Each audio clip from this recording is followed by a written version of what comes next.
दसरा हा सण संपताच कुंभारवाड्यामध्ये दिवाळीची लगबग आता सुरू झाली आहे। छत्रपती संभाजीनगर मधील कुंभार बांधव हे दिवस रात्र मेहनत घेऊन विविध पंत्या तयार करत आहेत। यासाठी लागणारी खास चिकणमाती ही शहरातील नारेगाव, टाकळी आणि आडगाव येथील तळ्यांमधून आणली जाते। ही माती प्रथम गाळून घेतली जाते आणि त्यामध्ये राख आणि शेण मिसळून ती 3 दिवस ठेवली जाते। त्यानंतर ती माती पायाने तोडून तिचा गोळा तयार केला जातो। प्रत्येक कुंभार दररोज सुमारे 700 ते 800 पंत्या तयार करतो। पूर्वी माती मोफत मिळत होती, मात्र आता एका ट्रॅक्टर मातीसाठी 5 ते 10,000 रुपये मोजावे लागतात। त्यातही अर्धी माती निकामी निघते। शहरांमध्ये भट्टी पेटवण्यासाठी शेजाऱ्यांचा आणि परिसरातील लोकांचा विरोध होत असल्यानं कुंभार बांधवांना मोठ्या अडचणींना सामोरं जावं लागतंय। सध्या इतर राज्यातूनही पंत्या आयात केल्या जातात। तसेच चीनमधून येणाऱ्या वस्तूंमुळे या पारंपरिक व्यवसायावर मोठा परिणाम झालाय। सध्या आम्ही पंत्या, जात, वरवंटा अशा विविध वस्तू तयार करत आहोत, अशी माहिती कुंभार बांधव किशोर गोरखुदे यांनी दिली आहे। आपला जो हा व्यवसाय आहे हा सध्या कसा आहे, याचं जे साहित्य आहे त्या दरामध्ये वाढ झालेली का किंवा याच्यातून उत्पन्न कसं आहे? उत्पन्न कमी आहे आणि माती शक्यतो भेटत नाहीये, आणि भेटली बी त्याची खूप किंमत आहे। आम्हाला 16,000 हायवा भेटतो, त्याच्यामध्ये अर्धीच माती कामा येते। धुतल्यानंतर अर्ध्याच्या वर माती ती वाया जाते। त्याच्यानंतर ते अशा काही गोष्टी का आम्हाला भाजायला प्रॉब्लेम येतो, त्याच्या ह्या कारणाने लोकांची कारागिरी कमी झाली, त्याच्यात परवडत नाही।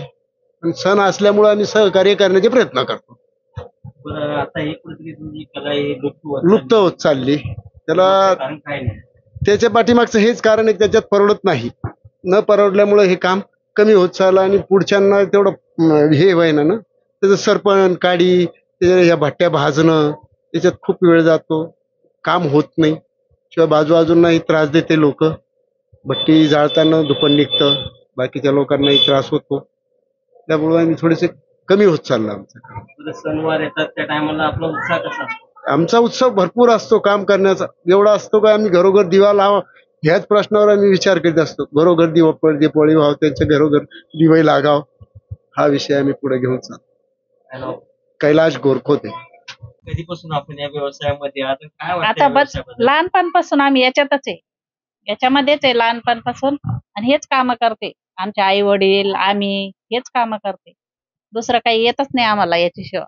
आम्हाला शिक्षण नाही, काही नाही, आम्हाला सरकारचं काही हे बी नाहीये आधार बरं, आम्हाला। आपण हा, लहानपणापासून हेच काम करतात, तर आतापर्यंत हेच करतात, त्याच्यामध्ये काही बदल झालेला आहे? नाही बदल काही नाही झालेला। पहिलं तरी चांगलं होतं, आता तर काही धंदा राहिलाच नाही। एक बिझनेस म्हणून करतो आम्ही, पण याच्यात काही आम्हाला मोबदला भेटत नाही। आमच्या लेकराचे शिक्षण होत नाही, काही नाही, आम्ही याच्यातच राहतो। कसं? तर हे धंदा करतो आम्ही, दुसरं काही आमच्या लेकरांना बी काही वाढायला नाहीच आहे ना पुढं।